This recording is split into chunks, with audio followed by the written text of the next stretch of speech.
So mga ka-BBM, eto wag po kayo magpapaniwala sa mga sinasabi ng ilang mga DDS na malapit na matapos ang termino ni PBBM. Dahil sa mga isinampang impeachment sa kanya, ay hindi niya raw ito malulusutan. Yan ang pampalakas ng loob ng mga bugok ng mga DDS na yan. Talagang pinapaniwala nila ang sarili nila na hindi malulusutan ni PBBM yung impeachment niya kasi nga malakas daw talaga ang ebidensya. Pinagmabayabang pa nila na ang talagang testigo nila ay si Saldico. Kung titingnan mo, pinagtatawanan lang ng taong bayan ng impeachment na to.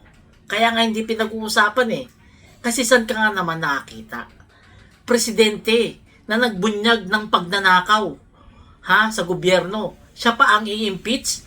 Si Duterte nga na magnanakaw dapat yun ang in-impeach. Kasi siya magnanakaw. Umamin si Duterte na magnanakaw siya. Dapat siya ang i-impeach. Hindi gaya ni BBM na siya ang nagbulgar ng mga nakawan sa gobyerno. Tapos siya pa ang i-impeach. At maraming nagsasabi ng mga legal expert. Legal expert na mismo. Mga nagsasabi na walang kwenta yung impeachment na isinampa kay PBBM. Mag-aaksaya lang ng oras sa impeachment na yan kasi walang mangyayari dyan. Kasi nga, walang matibay na ebidensya. Hindi gaya nung impeachment na isasampa kay BP Sara, sangkaterbang ebidensya. At dyan pa, may posibilidad na mabuksan yung mga bank account na sinasabi ni Senator Trillanes na bilyon-bilyon ang laman. So, dyan pa lang natin makikita ang pagkakaiba ng impeachment ni PBBM na hawsyaw at sa impeachment na isasampa kay BP Sara na talagang matindi at matitibay ang ebidensya. Kaya sa mga DDS dyan, huwag nyo nang palakasin ng mga dibdib ninyo. Huwag nyo nang palakasin ng mga loob nyo. Kasi ultimo mga Duterte alam nila na mahina ang impeachment na yan. Isipin nyo 3 yung Duterte sa Kongreso. Pero bakit hindi nila sinuportahan yung impeachment na yan? Hindi nila i-sponsoran kumbaga. Diba? O dyan pala makikita natin na walang kwenta yung impeachment na isinampa kay PBBM. So mga kababayan kaya pag may nakita kayo mga DDS at mga nagpo-post na sinasabi malapit na yung katapusan ng pwesto ni PBBM at talaga matutuldukan na yung pwesto niya dahil sa impeachment na isinampa sa kanya, tawanan nyo lang. Tawanan nyo lang. Huwag nyo lang babarahin kasi mas pinili nila na maging tanga. Pagbigyan nyo na. Diba? Basta ang mahalaga, karamihan ng taong bayan ay hindi naniniwala diyan sa impeachment na yan. So kayo, anong masasabi nyo? Comment down below. Salamat. At saka bakit ka maniniwala Bakit ka maniniwala diyan sa impeachment? Kung ang ebidensya lang nila at testigo ay si Saldico.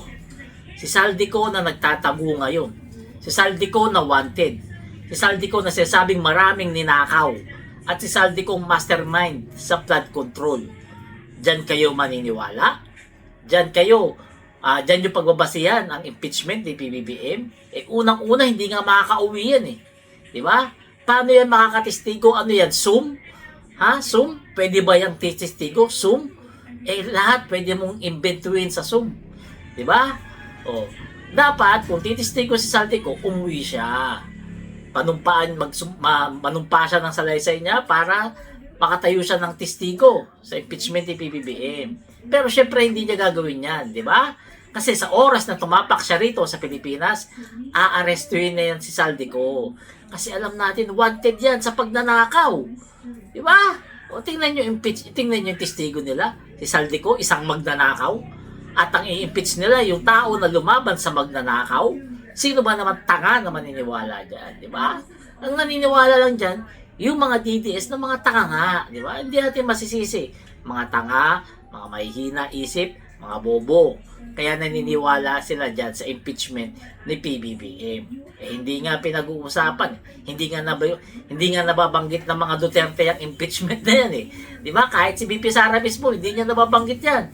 Kahit yung mga abogado ng mga DDS, hindi nila nababanggit yan kasi alam nila na walang mangyari at waste of time lang yan at pag-aaksaya lamang ng laway ang impeachment ni PBBM. Kaya mga kababayan ha, inulit ko ha, suportahan natin si PBBM kasi siya lamang ang presidente na nagbulgar ng nakawan dito sa atin. Hindi gaya ni Digong na nagnakaw sa pondo ng taong bayan at inamin niya yan, di ba? Nagnakaw siya at dapat siya ang ma-impeach. Kaso ano nangyari? Ayun, nakulong, napapahiya, pinagtatawanan ngayon ng taong bayan. Di ba? So huwag niyo po kalimutan, please subscribe po sa aking YouTube channel at pakishare po itong video na to. Salamat.